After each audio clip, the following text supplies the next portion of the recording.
Hello बच्चों, let's see the question.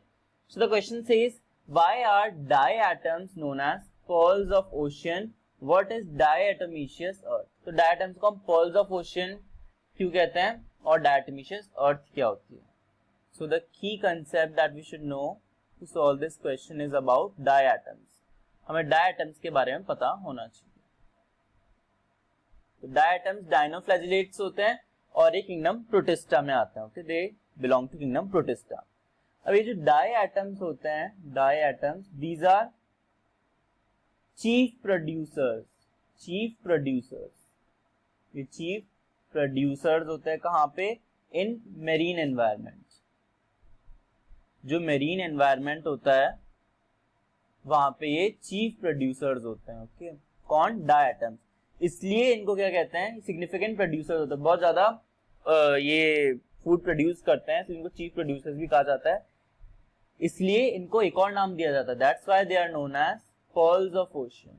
They are pearls of ocean.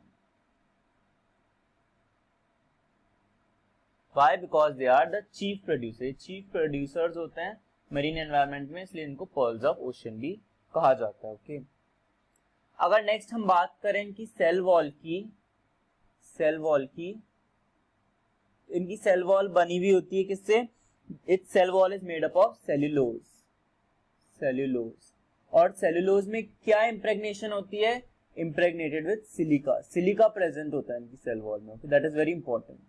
Silica is present in cell wall. इनकी cell wall ऐसी soap box की तरह होती है, like this, made up of two thin shells, upper and lower. ऐसे दो thin shells होते हैं. It is a soap box. Upper part is known as epitheca. And lower part is hypotheca. Epitheca and hypotheca दो parts में होती है cell wall. Okay, सो अगर हम आगे बात करें इनकी सेल वॉल में क्या होती है? सिलिका. ये सिलिका होती है, ये इनकी सेल वॉल को क्या बनाती है? This silica makes cell wall hard. Cell wall को हार्ड बनाती है एंड अनडिस्ट्रक्टेबल. सेल वॉल को हार्ड एंड अनडिस्ट्रक्टेबल बनाती है ये सिलिका. तो सेल वॉल बहुत टाइम तक एनवायरनमेंट में रहती है. तो जो डायटम्स होते हैं बहुत huge volume of cell deposit को अपने हैबिटेट में छोड़ के जाते हैं. और ये अक्यूमुलेशन, सेल वॉल क्या होती है? It accumulates over time in habitat. जहां पे वो डायटम्स रहते हैं वहां हैबिटेट में accumulate हो जाती है ओवर टाइम, और फिर इसको हम क्या कहते हैं? then it is known as diatomaceous earth.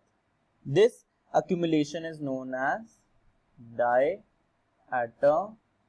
diatomaceous earth. ये डायटोमिशियस अर्थ जो है सेल वॉल का अक्यूमुलेशन है over time. Billions of years में होता है ये. ओके, बिलियंस ऑफ ईयर्स लगते हैं.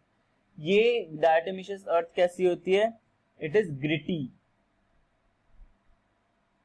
ग्रिटी होती है, बहुत फाइन ग्रिटी इसका अपीयरेंस होता है. और इसके यूज क्या आता है? It is use in polishing में यूज आती है ये. Use in polishing. हम क्या बात कर रहे हैं इसकी यूजेस की?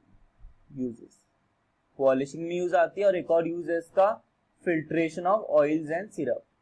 It is also use in filtration of oils and syrups. Okay, इसमें भी यूज आती है. So this is diatomaceous earth. So pearls of ocean क्यों कहते हैं? Because diatoms are chief producers and diatomaceous earth क्या होती है? Cell wall accumulation over time in the habitat of diatoms over billion of years. Okay, so I hope this concept is clear. Best of luck. Thank you.